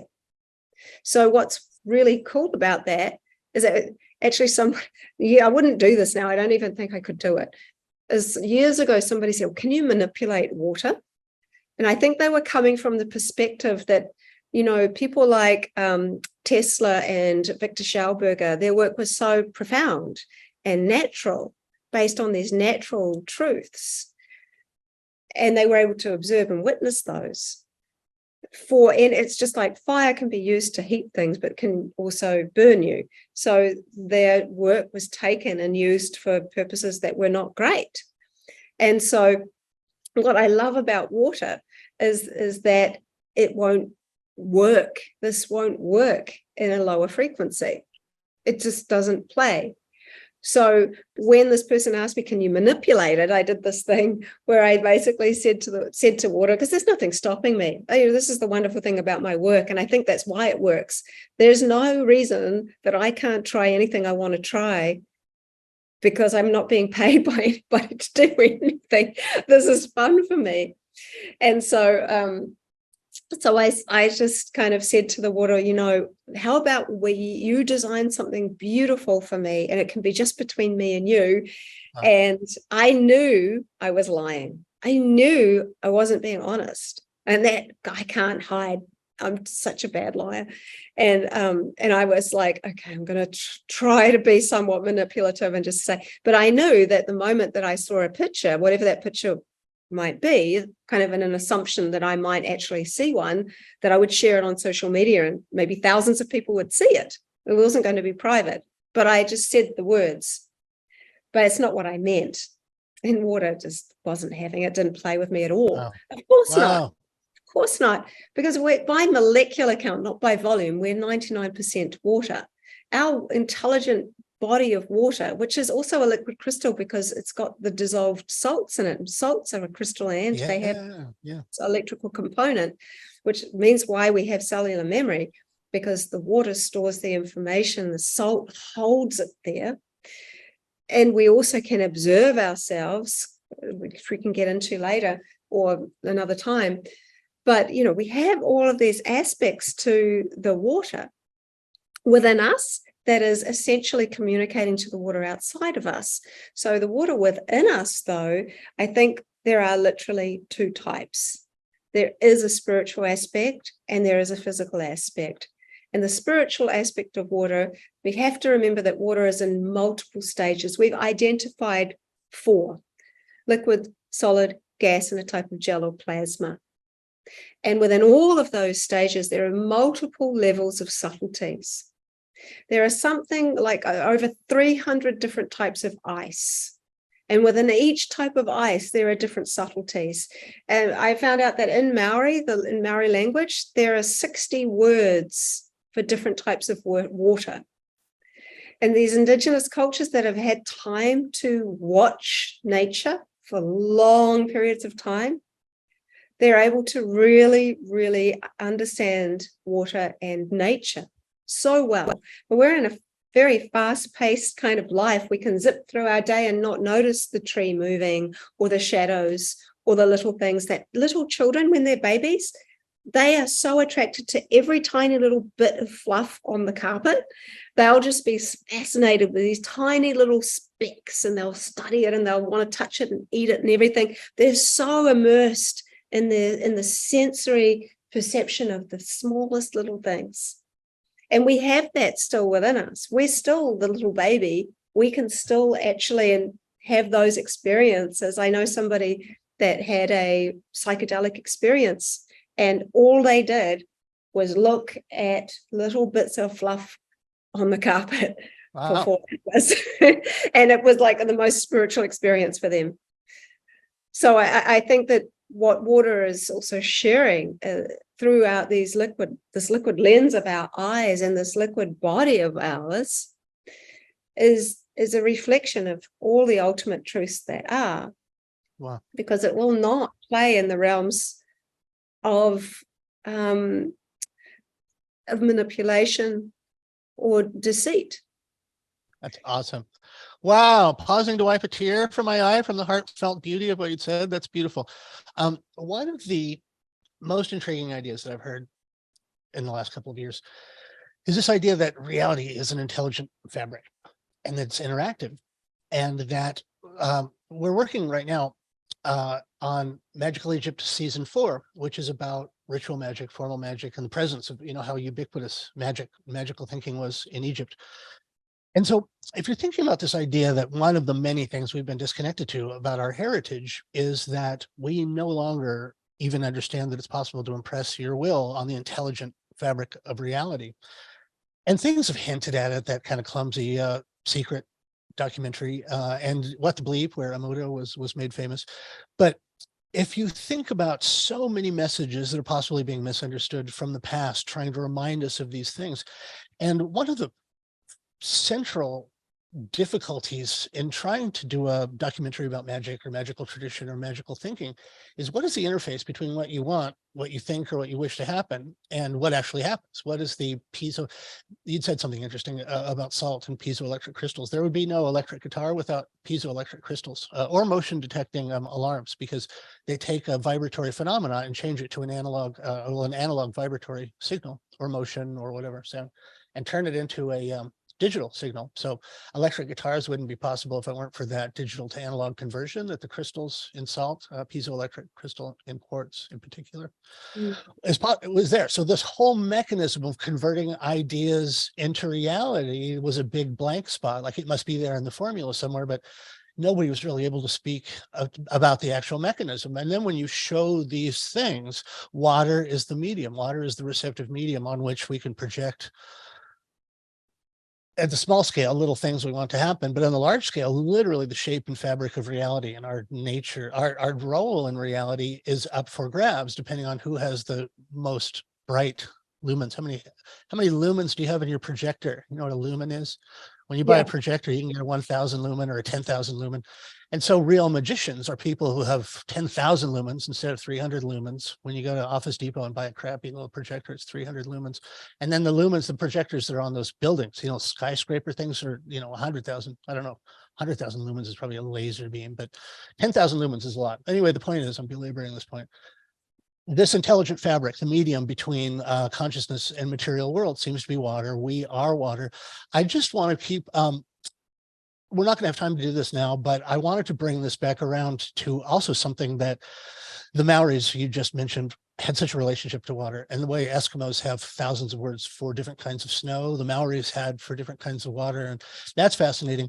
I'm really interested in ancient Egyptians visiting Australia in the past, and apparently in Maoris as well have these traditions, but we've talked for so long, maybe we can do another one just specifically about that really meshes in, because I lived in Australia for 12 years and there's all over the place evidence of ancient Egyptian gold mining and tons of other ancient civilizations that have come here to mine.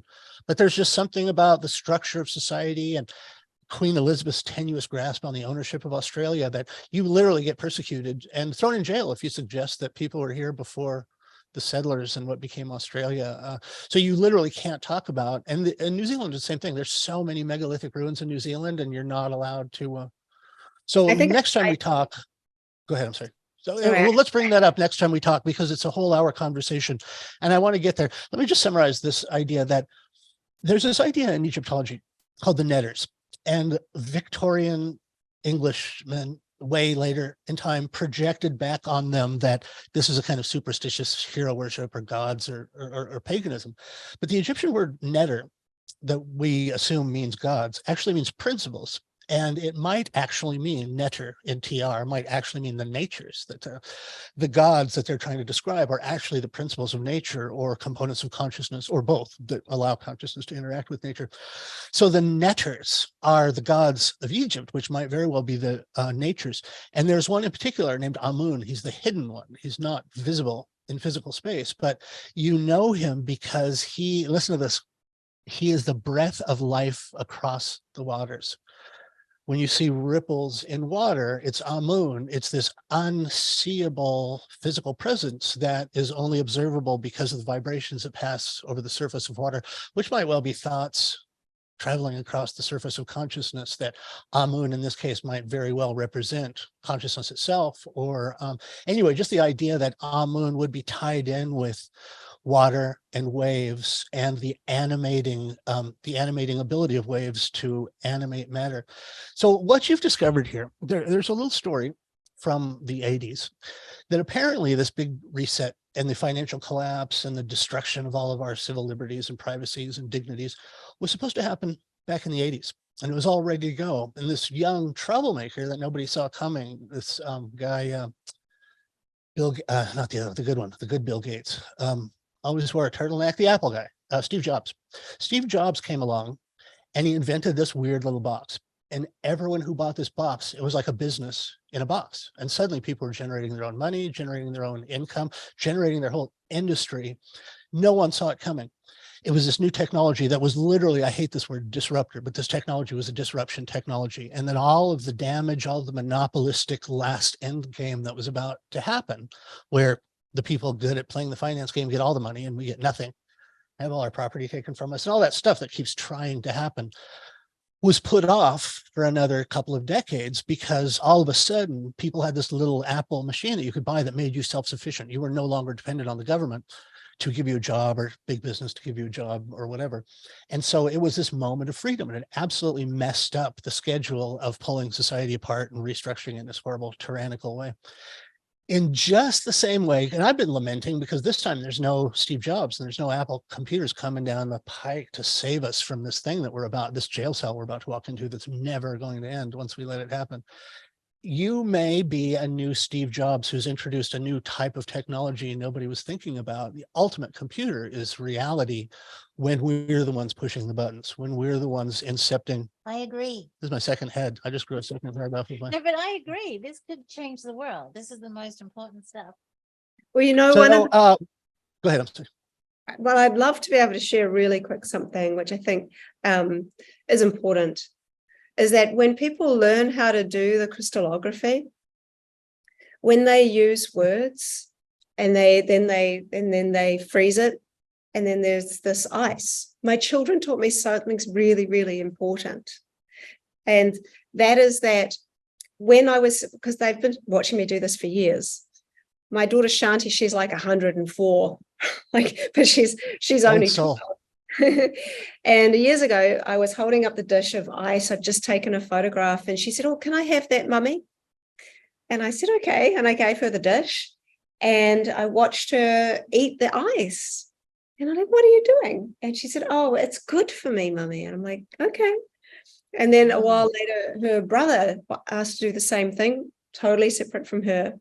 And he started to eat the ice. And I'm like, I noticed patterns. So I put that away. And every now and then, over the course of time, they would come and they would eat the ice of particularly beautiful crystallography. And as I started to share this, and I know we discussed this, but I think for anyone that hasn't heard this, it's so important, is that my husband, he was doing a whole study on plant medicines. And so he would write the words like ayahuasca or DMT or marijuana or various psychoactive derivative words and things like that, understanding that it absorbs the energy of these words. And then he was photographing them. And so he got these cool sequences and all this kind of stuff, which we can talk about another time. But after he would eat the ice. So for an entire week, he would use the same word. So for this one week, he just wrote ayahuasca and he was eating the ice. And after a while, he said, I never had any psychedelic properties. The ice might have had psychedelic properties after. Did he trip off the ayahuasca ice? I'm sorry, I'm being disruptive. Go ahead. He said, I think I need to take this kind of seriously. He may have been onto a new branch of homeopathy, homeopathic medicine. Well, then I've started to share that with other people who've learning my technique. And I'm hearing from other parents, oh, my children are also really attracted to eating the crystallography. And then when I started to share what happened to Ryan, people have started to, start writing words relative to what's going on with them.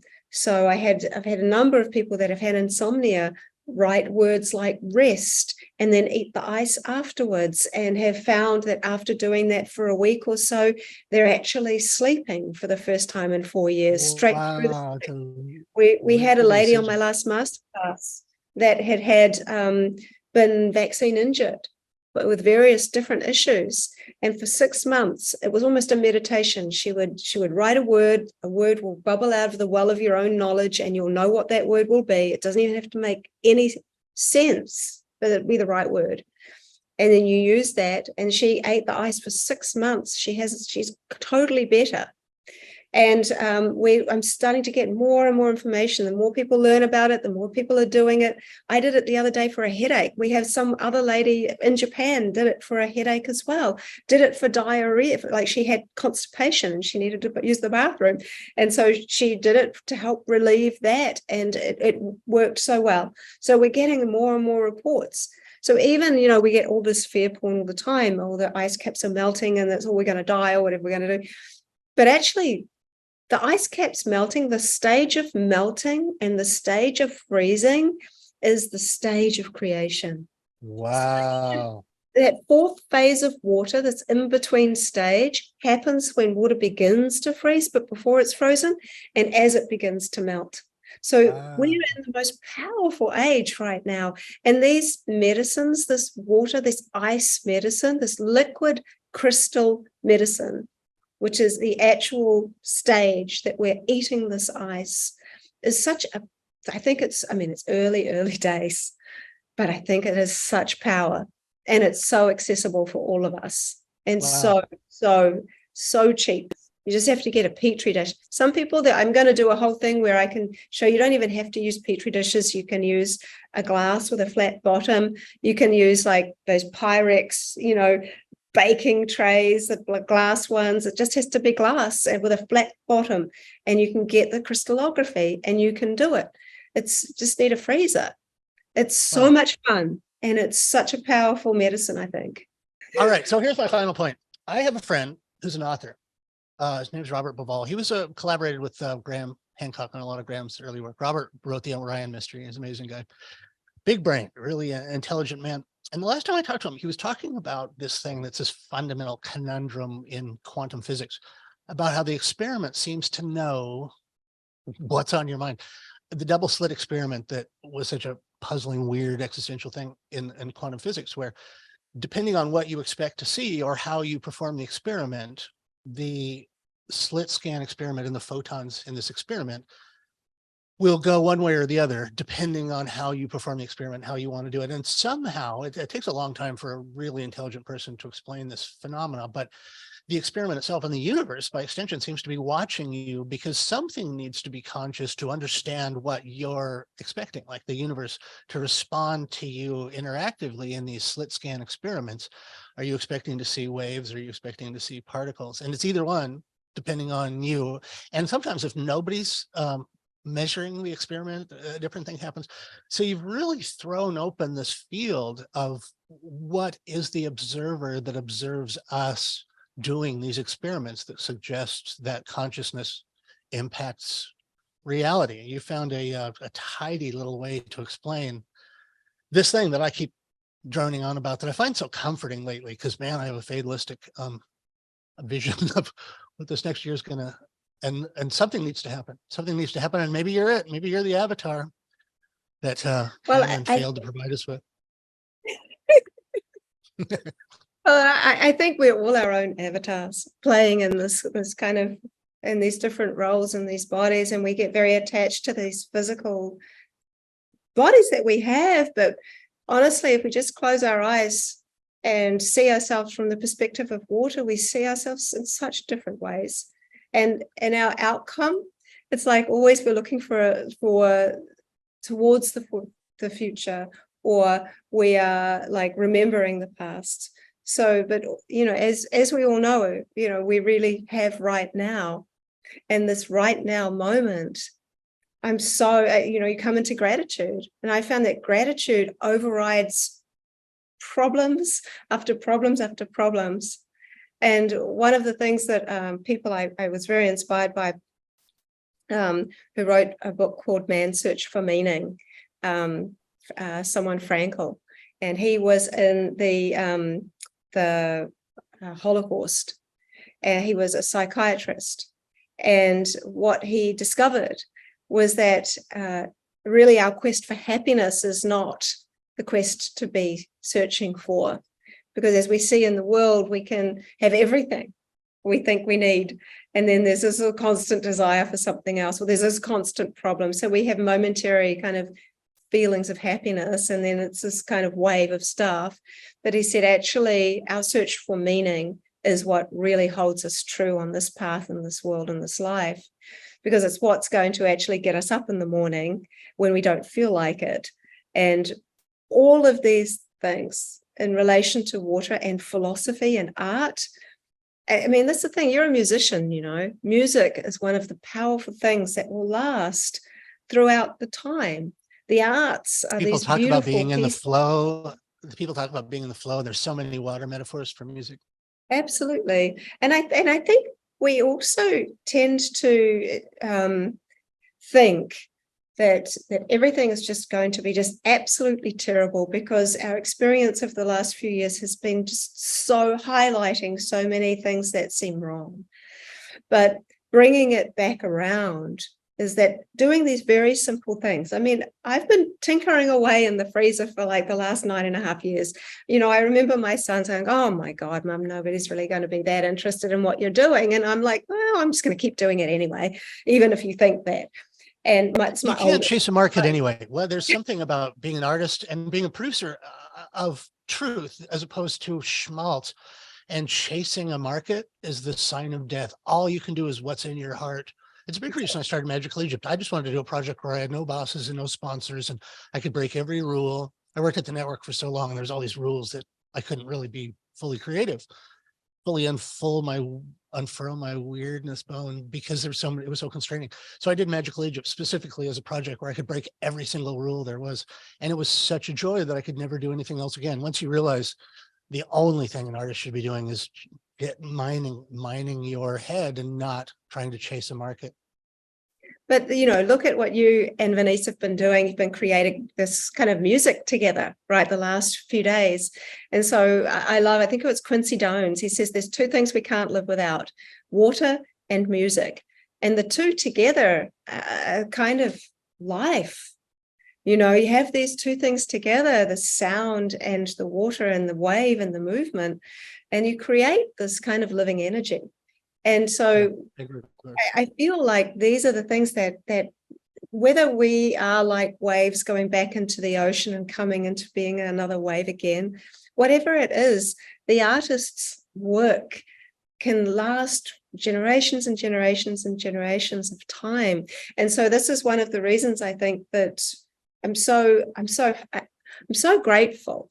In the times when I am the most miserable, what I've discovered? I've discovered that I've been looking at myself too much and focused too much on me. The moment I start looking at the world from what I can do, what I can give, without worrying so much about what I am, this or that or the other, everything changes. I remember sitting next to this woman on this plane once, and she had a cold, and this was before the whole debacle of the last few years, but she just had this, she was feeling really sick. And my immediate thought, oh my God, I'm going to get sick. I'm sitting the whole trip to America and sitting next to this sick lady. And then I shifted my energy and I'm like, oh my God, I can't believe you just thought that. I thought, I wonder how I can help this poor woman. She's obviously feeling like everybody's feeling exactly the same thought that I was just having. And then I said, look, can I give you some healing or in Reiki or anything? Can I get you anything? So my mission shifted with my perception. It was like, what can I give to this poor woman that's suffering, rather than thinking about, oh, I'm going to get sick. I never got sick. And I think that's those little shifts of energy. It's like the moment I start getting preoccupied with whatever is wrong with me, the moment it changes, the moment I start doing something else for someone else, for something bigger than me. One time when I was when I was much younger, I had an office in it wasn't Burbank, or was it Santa Monica? And every day I would just take a half hour. This is when I used to work 7 days a week. I would work 20 hours most days. There was a vegetarian buffet, Indian buffet down the street from me. And I'd just go there every lunch, because it was like, you don't have to deal with waiters. You can walk in, get what you want, and you're out in like 7 minutes. And at the time, every time I go in, I would read and eat. And I was always reading Kundalini books. And this Indian guy, super Indian guy, not getting along very well in the West, saw me come in every day and sit there by myself and read his Kundalini books. And one day he walks up to me and goes, you should throw those Kundalini books away and just go volunteer at the local charity. You'll progress faster in a state of service than like me, I need superpowers. And it was an interesting thing that before you jump into the advanced stuff, just spend some time with that energy of giving and being of service. And that tends to solve a lot of the problems that people are reaching to more advanced technologies to solve. Yeah. Did you see that hand? That was not the Grim Reaper. There's a hooded figure standing next to me with his hand on my arm. I'm not sure what to make of it. In any case, I think it's time to go. And say thank you, Veda. You're amazing. Wait, put your hand up my butt. Okay. I'll be a meat puppet for Venice. Veda, all right, darling. Veda, thank you so much for the time, darling. Oops. You're amazing, sweetie. I appreciate it so very much, darling. And look, we'll let you two play again, but she's got children. She has to go. Happy New Year. And thank you, everybody, for tuning in and listening to us as well. It was really lovely to have you all. There was great conversations going on, Veda. So we'll do it again. Thank you, darling. My pleasure. And thank you, everybody. That's Happy New Year. Nearly there. Lots of love to both of you. Bye. Bye, darling.